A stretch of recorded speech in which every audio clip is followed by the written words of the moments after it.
Hey, you know what's wild?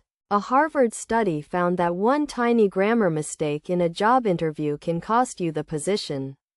But here's the thing. Even CEOs and politicians make these same mistakes. The difference?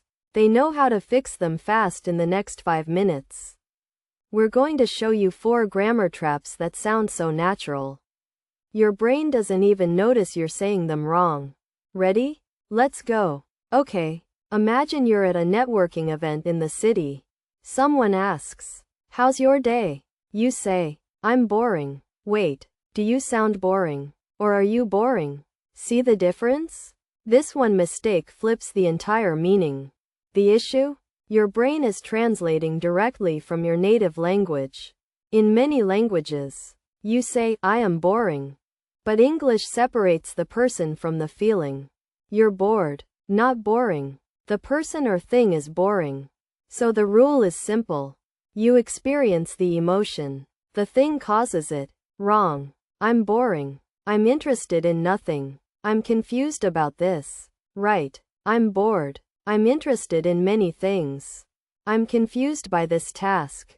This one trips up even advanced learners because it seems so simple. Right? Let me ask you, how long have you been learning English? If you answer, "I've been learning English since 5 years," wrong.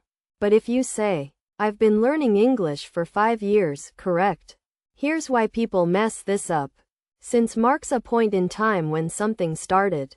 Since 2019. Since Monday. Since I was 7. For measures a duration or length of time.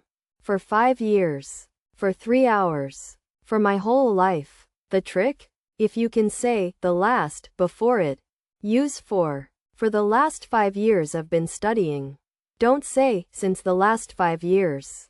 It doesn't work. Test yourself. I've lived here since 2015, for 8 years.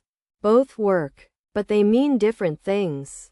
Here's a surprising fact. Native speakers choose between "all" and "I'm going to" based on something most textbooks never explain clearly. Listen to these 2 sentences.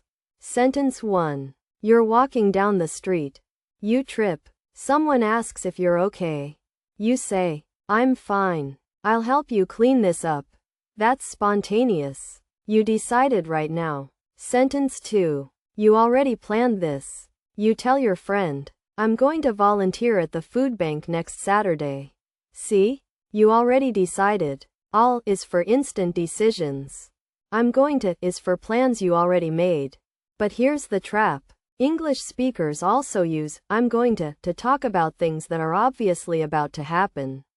Look at those clouds. It's going to rain, not "it'll rain." Well, both work. But "going to" feels more certain. Wrong structure to memorize. Don't say "I'll do it tomorrow at 3 p.m. if you already planned it. Right. "I'm going to do it tomorrow at 3 p.m. The longer you plan, the more you use "going to." Okay, this is the one that makes people sweat. Who did you talk to? Or, whom did you talk to? Here's the secret that changes everything. English teachers won't tell you this. But honestly, most native speakers don't use "whom" correctly anymore. It's basically dying in spoken English. But if you're taking a test or writing formally, you need to know it. The trick is simple. Replace the word with "he" or "him." If you'd use "he," use "who." If you'd use "him," use "whom." Example. Who came to the meeting? You'd say, "He came to the meeting." So "who" is correct. Example.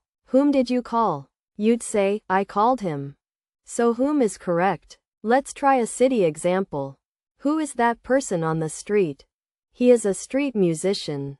"Who" works. To whom should I give this? I should give this to him. Whom works. The real secret? In casual conversation, just use "who." In formal writing or exams, use this "he," "him" test. So here's your challenge for today. Go through one conversation in your head or with a friend, and spot these 4 mistakes. Catch yourself making them? Congrats! You're learning. Here's a bonus tip that changed everything for me. Most grammar mistakes happen because you're thinking about grammar while speaking. Stop it. Grammar is supposed to be automatic. Like driving a car. The more you overthink it, the more you sound robotic. So here's what you do. Consume English content where these patterns repeat naturally. Listen to podcasts. Watch interviews. Read captions on YouTube. Your brain absorbs the patterns without you forcing it. Then when you speak, the right grammar just flows out. Pretty cool, right? If this video helped, smash that like button. Subscribe for more grammar tricks that actually stick. And drop a comment telling me, which of these 4 mistakes do you make the most? Let's help each other get better. See you in the next one.